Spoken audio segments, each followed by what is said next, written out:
experiences aren't about the jinn, the grays, the reptilians, the Pleiadians, light beings. No, they are about us. They all come to us. As many of the races, including the jinn, are fundamentally stuck in their own progress, and they have to steal from us genetics, energy, and then manipulate us, which they can do until we master the self. When we learn to master the self, master both love and fear, and then we're beginning to play on an even field.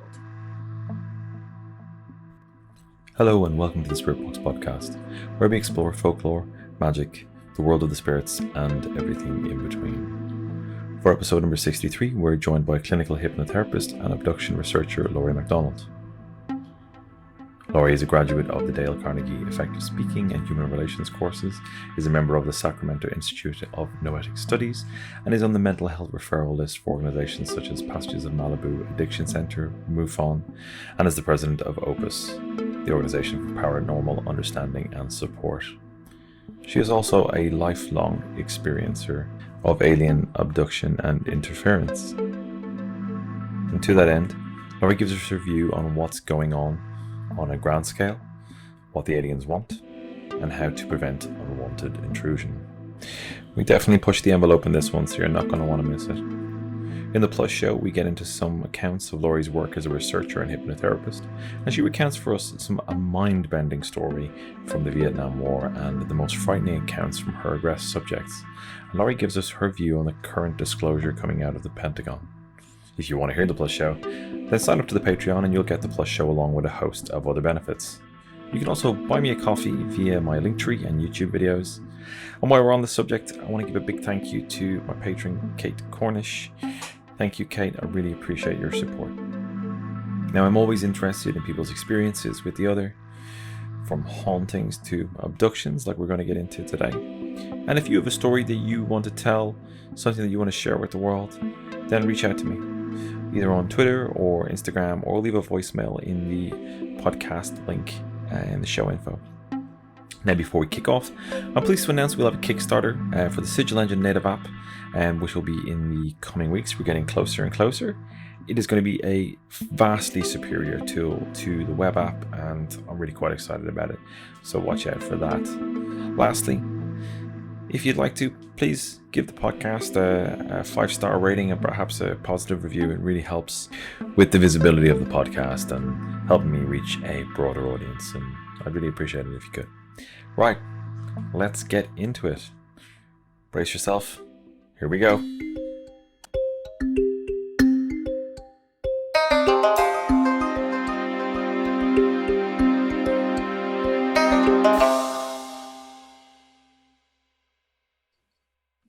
Laurie McDonald, you're very welcome to the Spirit Box. Glad to be here. So, first off, I'm really grateful for your time. I've been, after a mutual friend pointed me in your direction, I've been following some of your work, watching some of your lectures on YouTube, and there really is some remarkable stuff that you've explored, that you've experienced, and really gone quite in depth into. And I know you do a huge amount of work for people. But before I kind of give my garbled version of what you do, I'm going to hand over to you and ask you if you could introduce yourself to the people here.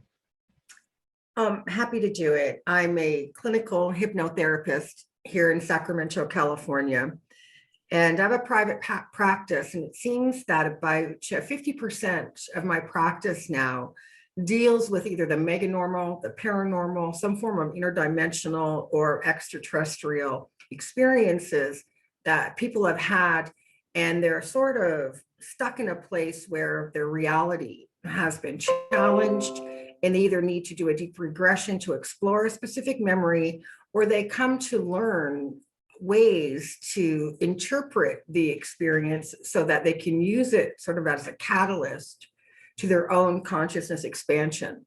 So I also am the president of a nonprofit organization called OPUS.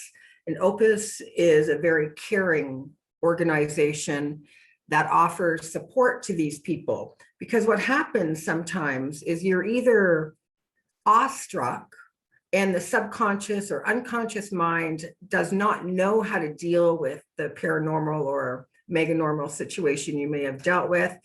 And the person becomes stuck and they go over it and over it again. And they start to really create angst within the mind body, and it's not healthy. And they don't get the answers that they're looking for.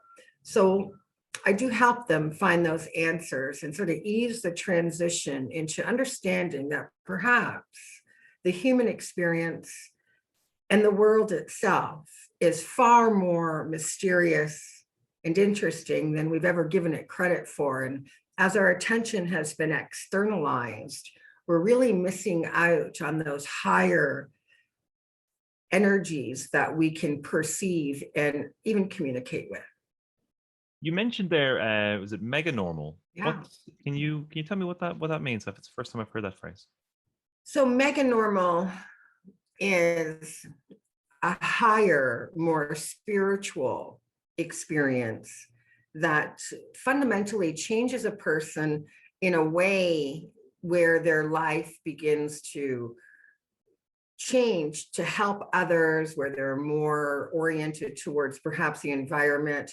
But ultimately, they're beginning to understand the aspects of the multidimensional self.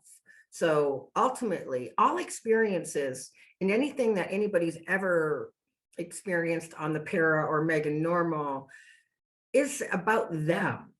It's how they interpret it. It's what they begin to believe, how they investigate it, and where they take it. So obviously, the one thing to master is fear. And although many people have fear of the unknown, that's certainly something that you can shift out of and sort of ground your energy and move forward in trying to understand, because we simply can't keep running and screaming from experiences. We can't give our fear away because this empowers. And if by chance we've come across a more negative entity or a self-serving one, the last thing we want to do is show fear. It's really interesting that you describe that, what, essentially people getting kind of overwhelmed by these experiences and certainly kind of having huge emotional reactions, fearful reactions to particularly the negative type of entities, or indeed, as you say, self-serving type of entities. Because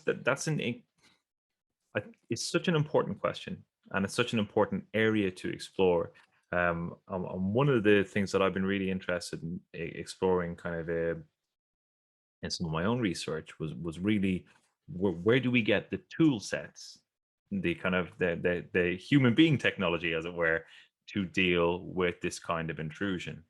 And we've got kind of different elements that exist in, say, different religious faiths or different kind of magical orders or different magical schools that kind of make up all different elements that people can use.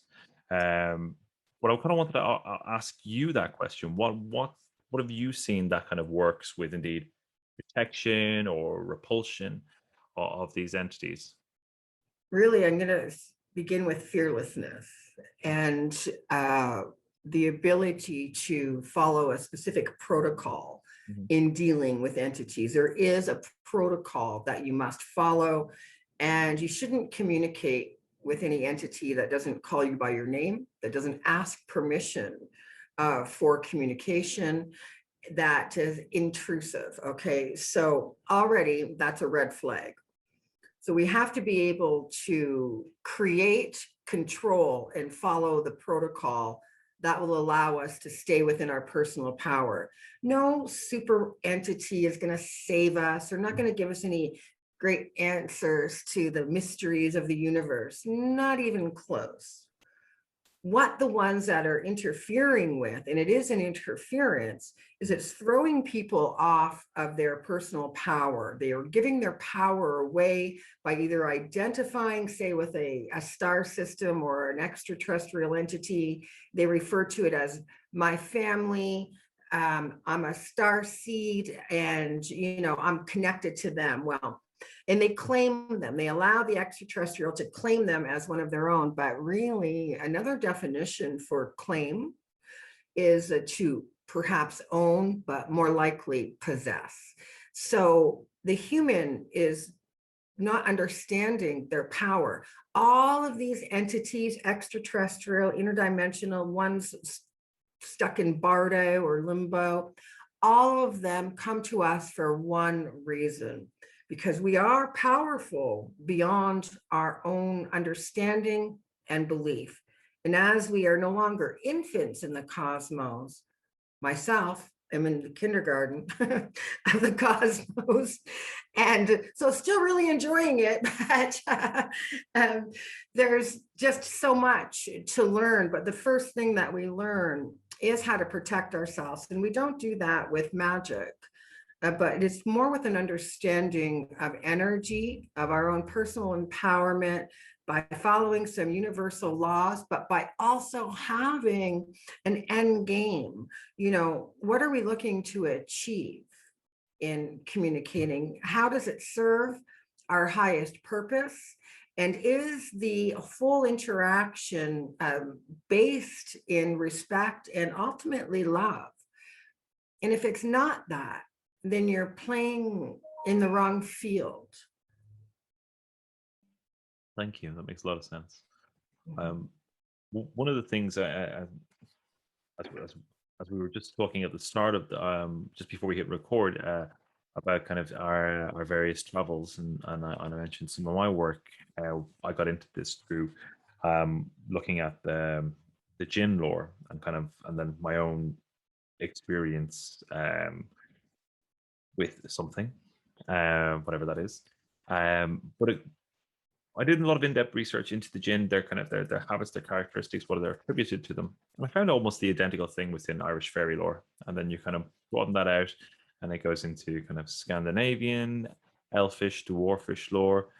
And essentially, this is global. We have been in relationship with something that has been confounding us, parasiting on us, charming us for millennia.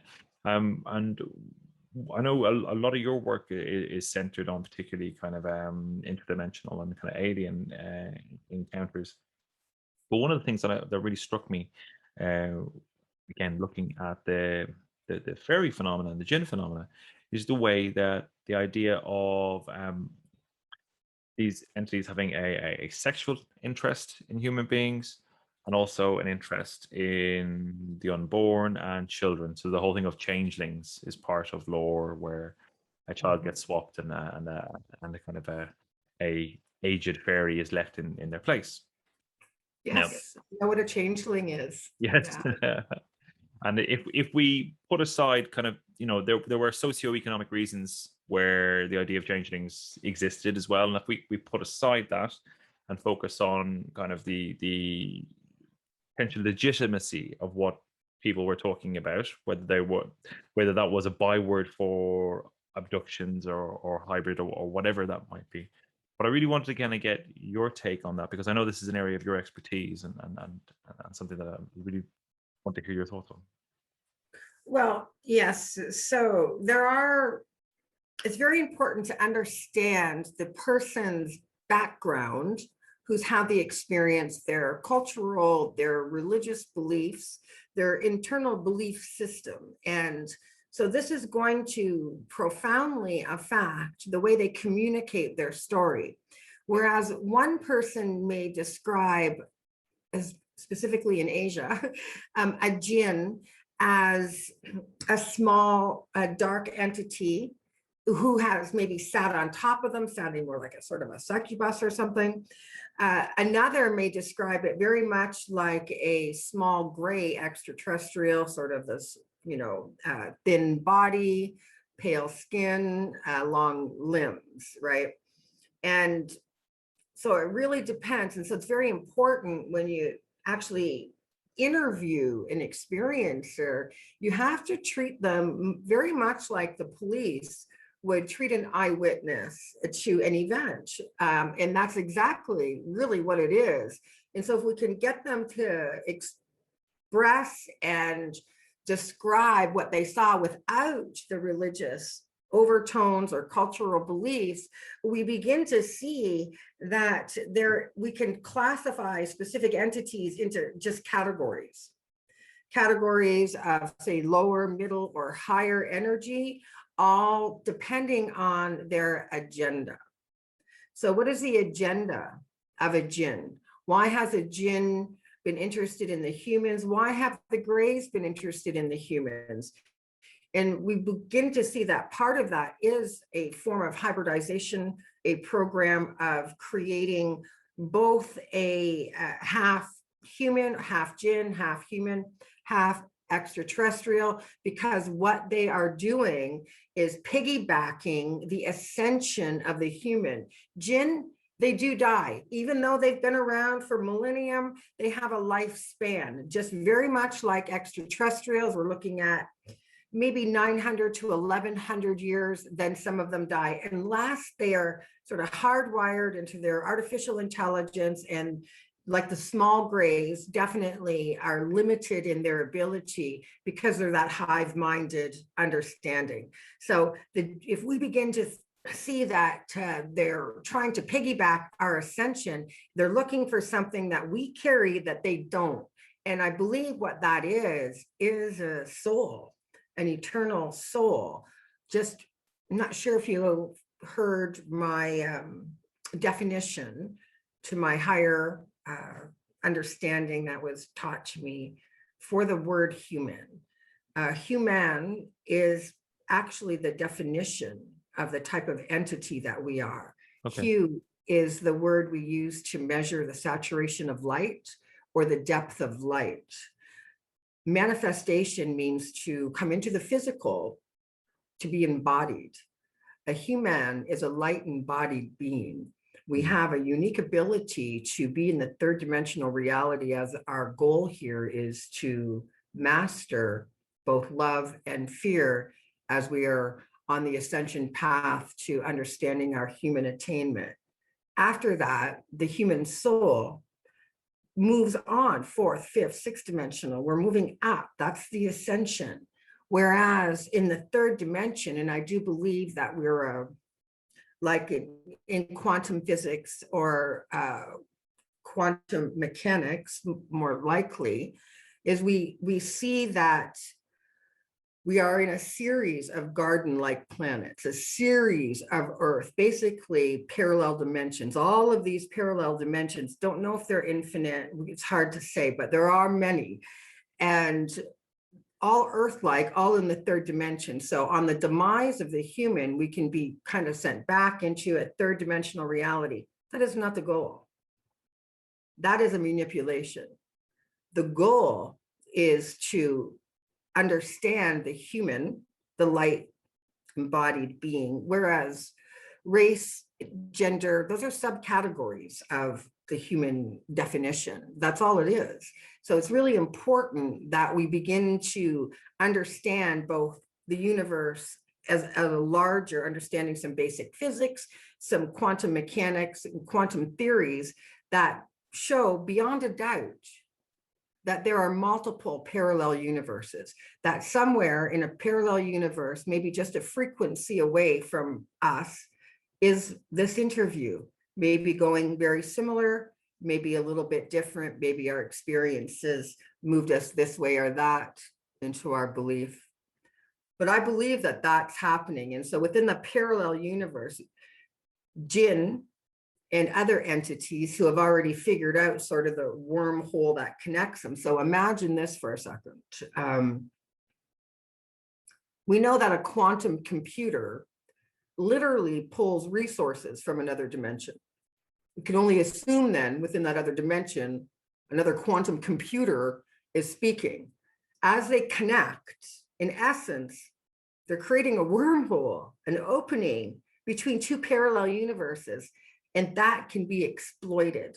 Many people know that the universe itself is interpreted in just a series of ones and zeros. It's computer code. And when we understand that, we are more likely to understand why we experience certain things. All of these things are to knock on the door of the subconscious, the unconscious minds, to open to the fact of the multidimensionality of the human. These experiences aren't about the jinn, the grays, the reptilians, the Pleiadians, light beings. No, they are about us. They all come to us. We are the common denominator. And with that, it's time, the humans begin to embrace their power. And just so we're very clear, true empowerment generates deep feelings of inner peace, deep feelings of tranquility, where you're comfortable being yourself as it should be, without fear. In our world, this country, many other countries, they're the walking wounded. They're hurt and not recovered fully. It's really important during this time, historically, as we were about to shift, that we do that emotional baggage work, that we clear up our thought process, because as NASA tells us, we're in the higher aspects of the third dimension. Our universe is expanding. We'll be moving into the fourth dimension. In the fourth dimensions, the human has instantaneous manifestations of their thoughts. So if I were to say, I want a cup of tea would appear. And so it's very important that we can control ourselves, because our thoughts can hurt people. And that's the infancy, the kindergarten aspect of our learning, but we are learning. And we can't be misdirected and give our power away again. Just because some alien comes down with some shiny technology, that doesn't imply superiority, nor does it imply spirituality. In the human is both mind and body, but we have a soul, which is sort of that catalyst to propel our energy forward. And so the whole paranormal are opportunities. And so each different race of beings, if we believe in angels, and we must open the mind to also accept demons. You can't believe in one without the other. But what we need to desensitize people's beliefs into seeing that those are just names for races of other entities, and that they have to follow a set of rules as well. And some of them, like many humans, give them a little power and they're all over that, and they abuse power. So that's exactly what the paranormal entities, many of them, and extraterrestrials, the ones at least that are involved in the abduction phenomena, they are very much power trippers. And so, yeah, they're interested in our sexuality. They're interested in the hormonal energy, only so they can manipulate it. Yeah, it's not because, yay, humans, you can procreate like rabbits, which we can, and they are a little jelly there about that, and they are really a little envious or jealous of our ability to still organically multiply. And really quite interesting to think that a man and a woman can literally grow an entire human being inside of themselves. What? So we're still doing things the old-fashioned way, whereas they've stopped that long ago. And what's happened is many of the races, including the jinn, are fundamentally stuck in their own progress, and they have to steal from us genetics, energy, and then manipulate us, which they can do until we master the self. When we learn to master the self, master both love and fear, and then we're beginning to play on an even field. Thank you. I'd like to change tack a little bit and talk, if you're comfortable with that, talk about some of your experiences and indeed maybe some of the experiences of people that you've helped. Sure. Well, personally, I'm a lifelong experiencer. Evidently, the experiences started while I was in the womb. My biological mother had reported to her physicians that she had experienced some form of non-human being. They're very concerned that she was losing it. And back then in 1963, they told her to really, it's probably hormonal because you're pregnant. That's funny.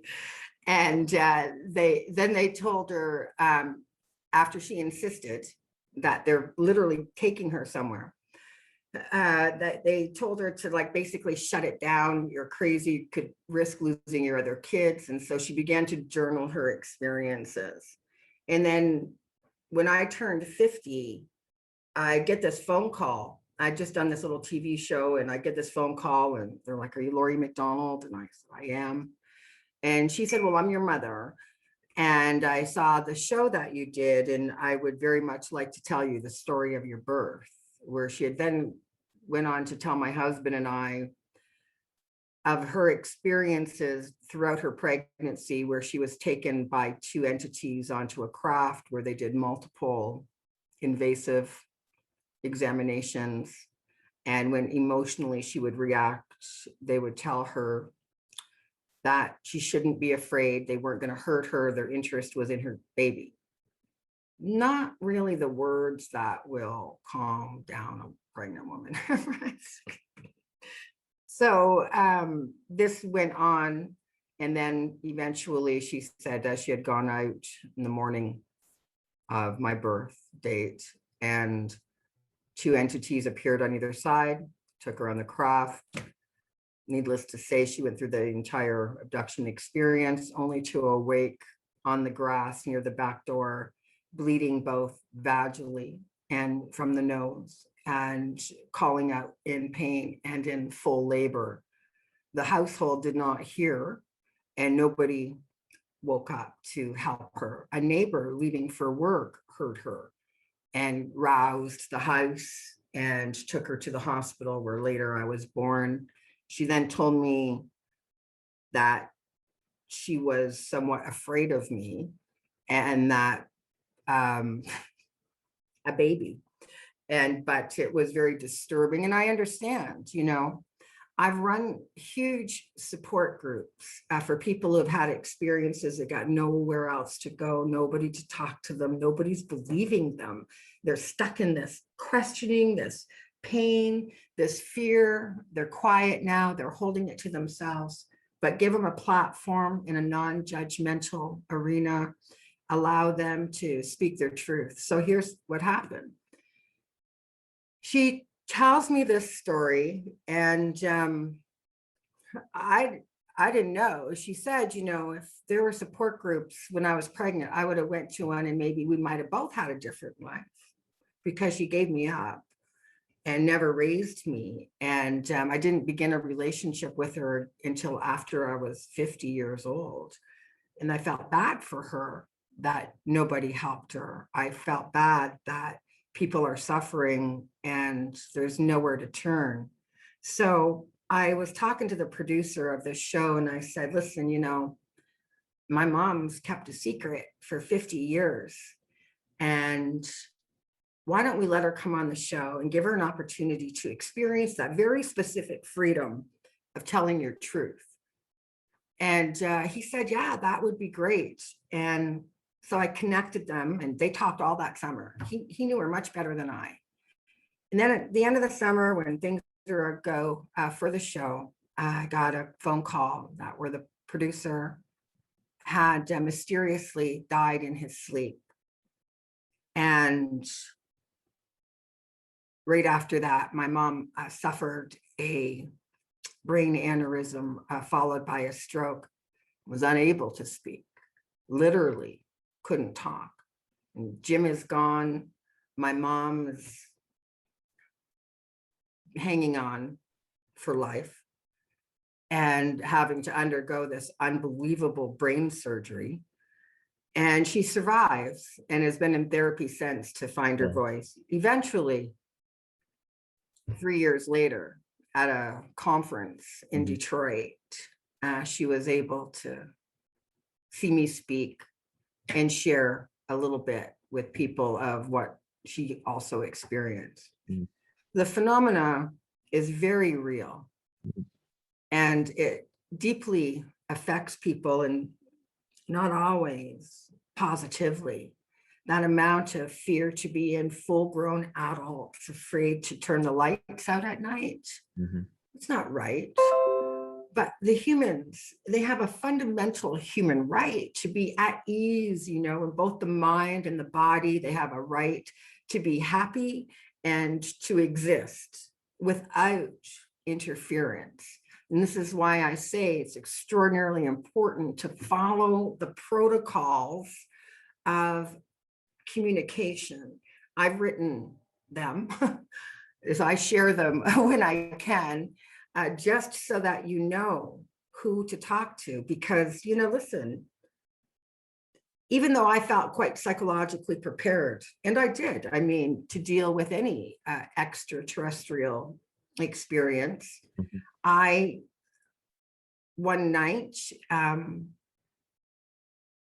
awoke to 2 gray extraterrestrials in my room, and I felt like my consciousness and was struggling to become lucid and alert. And I remember feeling like this low-level pain in my abdomen, and I could hear to the right of me my name. I heard my name over and over, Laurie, Laurie. And when finally I could muster the energy to move in that direction, to acknowledge it, there were the most incredible violet entities. I'd seen them before. They said 2 words. They said focus and control. And I did. I focused my mind. I remembered. I focused my mind. I controlled my energy, and I sat right up and was face to face, eye to eye with 2 gray aliens, and as cool as could be, totally ready to communicate on my own terms. Not how they play that game. They realized that they weren't manipulating me any further, that I was conscious and aware. Prior to that, I understand they have what's called a delta wave transmitter, where they can scramble the delta and the theta brainwave and recreate or simulate the sleep state within us. That doesn't allow us to question or to stop the process, where we just comply and go along like this is a dream, and then we wake up from it. But I was awake, and I sat up, and they tilted their big heads towards each other just ever so slightly, but enough for me to see, as if they had sort of communicated over me, and I didn't hear or perceive anything that they communicated to each other. And then in an instant, there was a oblong shape of white, pure light that appeared, spread, and a tall gray was standing there still. Did not react, was as cool as could be, thinking, well, this is my opportunity, and I'm going to maybe learn something. I did learn something, wasn't what I wanted to, but it seemed like its energy, in my interpretation, was like as if I had annoyed him somehow because I didn't comply. Like I had annoyed him somehow. And he was like, I had been bothered to call. And it's like, we had to call over the manager or something because I had a complaint. It was kind of like that. And approached me, and I was still cool until I looked down at the hand, the claw, like the long fingers as they were over top of what was a very long needle, about chopstick length. That's when I totally lost it, was no longer focused and no longer could control my energy. And I felt that I was completely threatened. I pulled back. I tried to do like a reverse roundhouse kick and kick it. I Yeah. remember screaming and struggling to remain conscious. I whited out. I didn't black out because it was like this milky white, and I was pushing to stay awake and I couldn't. I lost consciousness. When I awoke later, it was in excruciating pain, and I had to go to the hospital, and I had ripped my abdominal muscles and needed surgery and had to have them put in a mesh implant from kicking so hard. I literally tore my abdominal muscle because in my mind, I was in that fight or flight, and I was fighting. So not a good experience, but I learned lots from that. And I later have never had a negative experience since. Right. Each experience that I've had since, I feel that it's been respectful, and I made it very clear, sort of this, a universal declaration that absolutely under no circumstances am I or my bloodline to ever be interfered with again. And I mean it. I absolutely feel empowered enough that when I do see them, they can't control me, and I feel that I can push back. Let's just say that. Sure. And it's very unnerving, but I have no fear still. At this point, I'm open and cautious, and now really only feel that I'm open to sort of a higher consciousness entity, one that might help in the unfolding. And trust me, I've met them and loved them. They don't give you anything either. Everything you learn, you earn. Nothing is given to you from these beings, no matter how beautiful and loving they are. And I respect that because I don't want a bunch of information dumped on me, which happens to people who consider themselves people who receive downloads. Also, it's like the hijacking of the consciousness. How dare they just drop or stream information into the consciousness of somebody when that person literally has an emotional reaction to it and then begins to create other changes in their life? Who are they to do that without the expressed permission of the person? And so that's sort of the thing. I feel like maybe I had the opportunity, I might be a bit of a human rights advocate on a celestial level that's just saying, hey, man, you can't. And I'm not, so impressed that I'm going to fall down and give you my power. And I'm not afraid. I'm not going to run. I'm just holding my ground because that's my right. Yeah. And so, you have to adopt a large, expanded attitude and then begin to desensitize yourself, because any of those things that exist, they're just a different race of beings. They just maybe have happened to figure out how to, manipulate our time space, because they do just sort of disappear or show up. We've all, the truth is, I've had many experiences, but not alone either. We've had sky watches after group meetings, and where we've all seen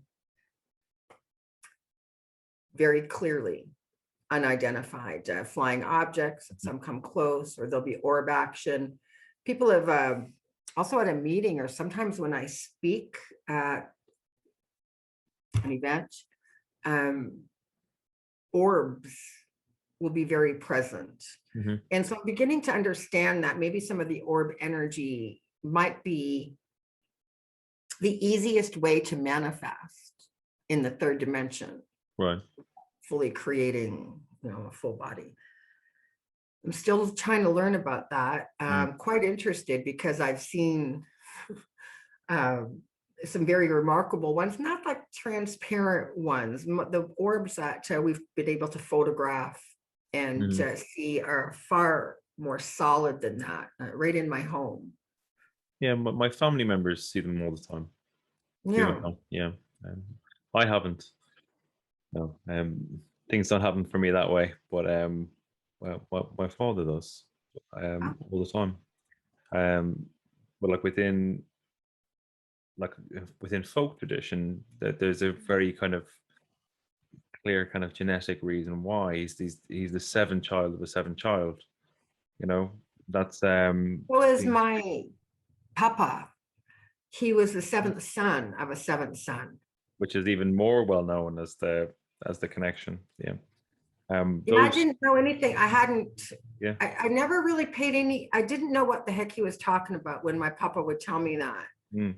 And he had this heavy accent because he came from the old country, and he'd be like, Lottie, I am the seventh son of the seventh son. And I and I was like, okay, Papa, I don't know what that means. One day you'll know.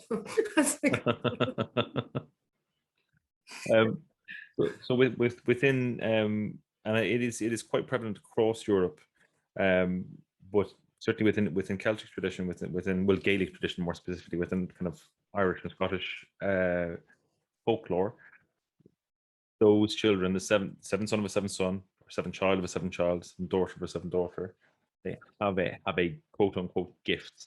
Those being sight, healing, hearing, knowledge of the other, that kind of thing. And indeed, my dad's been seeing stuff since he was a child, you know.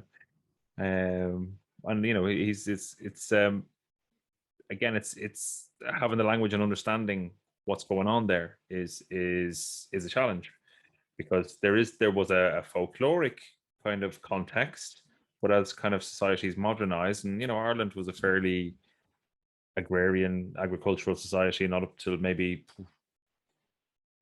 50 years ago, you know, probably even shorter than that. Certainly along the west was, you know, even like a shorter time period ago. So but as it's transitioned into a modern era, a lot of that's being there's a cultural disconnect, a severance to that historic cultural understanding of what we call thin places, liminal places, like fairy trees or rat forts, where people see these things or people experience things like, you know, like the time bending or seeing entities, or you know, all the kind of stuff that you associate with fairies, you know. We have a place like that up here in Northern California on the Hoopa Indian Reservation. Okay. And a couple of years ago, I heard from their elders. They asked me to come up to the reservation, bring a couple of people with me, investigators. And what's happening was they're seeing little people. The tribes people on the reservation saw a little tiny naked tribe of beings. They had baskets, they were collecting water, they had bow and arrows, but they were very small. And so this is kind of what I'm thinking. You can tell me what you think, because this is sort of a theory I've been knocking around. I'm wondering if perhaps as the world has been somehow reset, we have ancient archaeology, jar of plains, so forth, many different places, that maybe there was a time of giants, a time of small people, maybe a time of mer people. And that when the world was reset, either through fire or flood, for whatever means, that part of them survived. On the reservation, it seemed like the little people were going into a cave system through the mountain where they traveled. Now, I was very privileged to be taken by one of the elders on the tribe around to both Bad Mountain and Sacred Mountain and talk to some of the people there. And they said that they were over hiking on reservation land and came across like a dome-shaped sort of stick temporary shelter. And he said he emerged from it, was one of these little people who said it was temporary, that their entrances to in and out of the tunnel system had been blown up. And then through some research, we actually saw that the US Army had gone into on the reservation and blew up both an entry and an exit of the mountain range. Wow. And as if they might have either tried to trap them. And so mythology and folklore are not imagination and creative stories. They come from what I believe was a time where that was real. And with the 7th of the 7th, I think that's a recessed gene that amplifies what once was referred to as junk DNA. We see that those strands of DNA are actually our own human ability to expand our perceptions. You know, and I've been meditating for about 40 years, and I find that I'm highly intuitive because of this, where I had a strong sensation a couple of days ago, and I wrote down, why am I thinking of Donna, blah, blah, blah, showed my husband. Not 7 hours later, email, hi, Don from Donna, I need to book some sessions. I'm like, wow, I knew that was coming. And it's just a constant sort of awareness that through our own mindfulness, what we can learn from each layer of existence on the planet, whether it's folklore or even mythology. Pegasus, I think that perhaps there was a time when there were winged horses, and why not? There are multiple opportunities for life to express itself. And I can't imagine, maybe in 100 years or 500 years, they'll talk about the children's songs that, you know, our kids were singing, you know, London Bridge is falling down, and, you know, all of those things, because something was happening. And we write these mythologies, we write these tales, these stories, this folklore. We communicate the stories orally from generation to generation, because there's something inside of us that indicates it's the truth. You know, and to build on that, it's everywhere.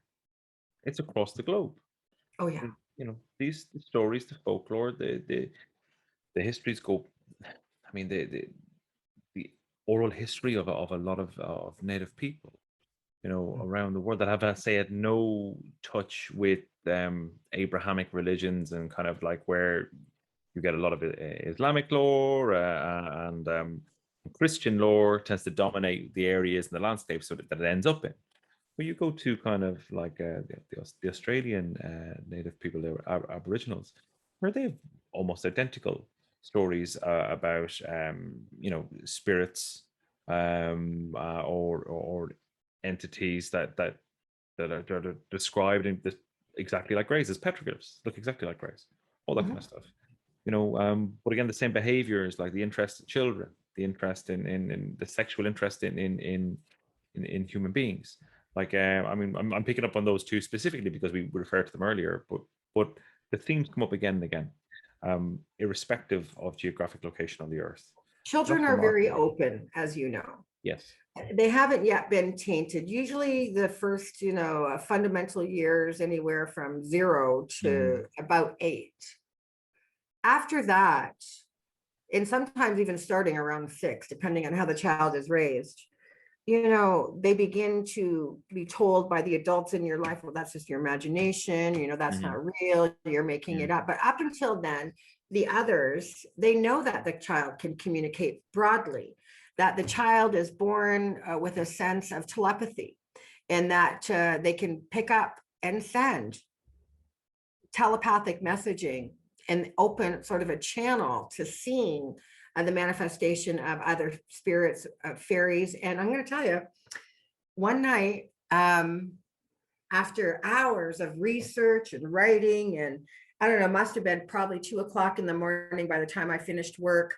And I'd gone out into the backyard and I was sitting and I had a bottle of water, and it was a hot summer night here in Northern California. And I was looking up, into the trees, into the sky. And I was thinking, well, I think I can handle more. I really do. And, and in that moment, it was as if they seemed like fairies to me, because they were so small and bright in a way. And they just almost like filled a tree. And it was so overwhelming. I caught my breath and I said, okay, maybe I bit off more than I can chew. And I heard like a little, almost like a laughter, but a loving sort of laughter. And then it just all disappeared and everything was back to normal. And I was like, wow, that was real. And here's, actually had a research assistant with me. And then I asked her, listen, did you just see that? And she said, like all those like little light people in the, I'm like, yeah. Okay.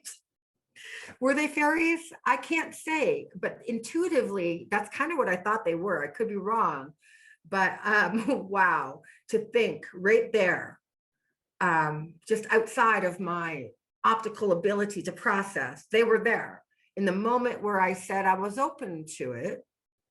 And trust me, I meant it with all my heart. And they create this revelation, revealing themselves. And I was like, oh, bit off more than I can chew, because it was a lot to process. And I'm not really sure what I was expecting, of all things, not something that seemed fairy-like. Have you seen one? I've heard things. I tend to hear them rather than see. What does it sound like? I mean, I guess you hear some music, and like faint voices, that kind of thing. But do you sound female or male? Is it a high pitch? Is it a fast frequency? Kind of high pitched, and also kind of like there's a manic energy, like almost like a laughing energy, like yeah. Yeah, that's kind of the last thing I remember. Was like a low level laughter was the last thing I heard. Yeah. But it's interesting because, like, I've had lots of people kind of, I ask people to tell me their experiences, and it's really interesting that you mentioned that organization that you run. Is it OPUS? Is that the correct name? That's right. The Organization for Paranormal Understanding and Support. You can find us at opusnetwork.org. We offer a free 24-hour-a-day, 7-day-a-week online support group. We have archives and lectures and a board of directors that have experiences and are there to help you, therapists, doctors, lawyers, all of it. Yep, I think that's brilliant. I really think it's important, because when people reach out to me, they're a lot of the times they're at their wits' end. They're just like, I don't know what to do with this. Nobody, I don't know. I don't even know how to talk to anybody about this. But time and time again, like people talk about. I've never really spoken to anyone about this. But when I was a kid, I saw X, and it's a little being with a pointed hat, or big eyes, dancing in the garden or staring at me from under some blackberry bushes, and people see these things from their kids all the time, and they forget about it. It becomes, oh no, it was a bird, it was a cat, or whatever. They reconfigure things as they get a little bit older, right? And then the memories surface again, well, and like there's weird things like blackberries. Berry trees, berry producing shrubs and trees are associated with fairies. Like there's a real common theme there. And like again, I've had people say to me, so it was just by some berry bushes that I saw this thing, and that's what folklore says again and again. It's really funny. We live on two rivers here, the Sacramento and the American River. And I like to walk in the river and down the river, as opposed to, on the path like the other people. but I really enjoy it. And I go by these like a good quarter-mile solid of blackberry bushes. And they grow right out over the water. And so out there, I pick them and eat them right off the bushes. And I have heard what I've just said, it must be the wind in the bushes, because I've rationalized it like many other people do, especially when it comes to something like fairies, where people will say, oh, well, that's, sort of a childhood thing, like elves or gnomes. And actually one night back in the early 90s, I was had on a UFO investigation on the outside of town, and we went to check on cameras that we had set up. And as I was stopped, had the camera out through part of the field, we saw a completely cone-shaped hat and a small being. We still have this on film. And he looked basically, I would say, like a gnome. And if that was,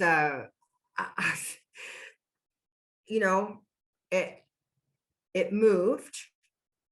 And it also, actually, what I said, how when you can feel somebody staring at you or looking at you, and you can kind of like feel if they're sussing you out. That's exactly what I felt from it. And it was like trying to determine whether maybe if it was safe but we took still shots and video camera from 2 angles. And funny thing is, the area I was drawn to for some reason, it's kind of how we picked all of the investigation areas at that time back then. And we have more strange phenomena on footage than you can even imagine. And back then, everybody was like, oh, well, show me a video, then I'll believe. Well, everybody had to start getting video cameras. We showed them videos and they're like, well, that can be doctored. Well, the video camera and footage that I use, the old Super 8, if it can be spliced, I can't do it. And if it can be done without being visible, again, not me. So very interesting. It's hard to get the public, even when you try to provide what you think is proof or evidence, and they'll find all of these reasons to say, yeah, no, and debunk it.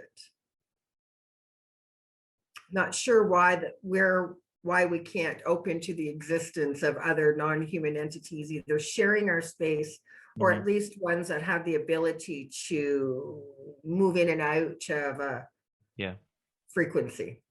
Well, Laurie, thank you so much for your insight. Where's the best place for people to find you if they want to find more about you, about Opus? TrueHypnotherapy.com is my website. opusnetwork.org for support. You can find them and me on social media platforms. I'm not really big into it, but I have a little bit of a presence. And so I do talk to people, and they do reach out to me that way too. And just know, anyone who is experiencing something outside the norm, you're not alone, and you're never going to be alone. And there's always going to be someone out there to help you get back up, to help point out things that might help you heal and learn and grow. And with that, we are all in this together. Thank you, Laurie. Really appreciate your time. Thank you. Sure.